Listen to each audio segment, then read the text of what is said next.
பக்கத்து தோட்டத்தில் எள்ளு போட்டிருந்தாங்க. சரி எண்ணெய் ஆட்டுறதுக்காகுமே அப்படின்னு சொல்லிட்டு எள்ளு போய் அவங்ககிட்ட வாங்கிட்டு வந்திருந்தோம்.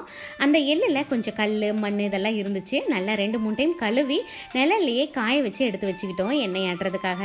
மௌரேஷ் முட்டை பொரியல் நான் தான் செய்வேன் அப்படின்னு சொல்லி ஒரே ஆடம். ஏன்னா கோழி அங்கங்கே முட்டை வச்சிரும். அதை பத்திரமா கிச்சனில் எடுத்துகிட்டு வச்சிருவான்.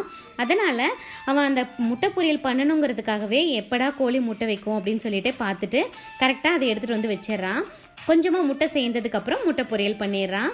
எல்லாத்துக்கும் முட்டை பொரியல் செஞ்சு ஒரு தட்டில் போட்டு கொடுத்துருந்தான். அவ்வளோ டேஸ்ட்டு சூப்பராக இருந்தது. இன்றைக்கி நைட்டு தக்காளி சாப்பாடு தான் செஞ்சுருந்தோம். குட்டீஸுங்களுக்கு வாரத்தில் ஒரு நாளாவது தக்காளி சாப்பாடு செஞ்சு கொடுத்தா ரொம்ப பிடிக்கும். அடிக்கடி தினமும் செய்ய முடியாது. சப்பாத்தி தோசை இந்த மாதிரி செய்கிறனால தக்காளி சாப்பாடு அடிக்கடி செய்ய முடியாமையே போயிடுது.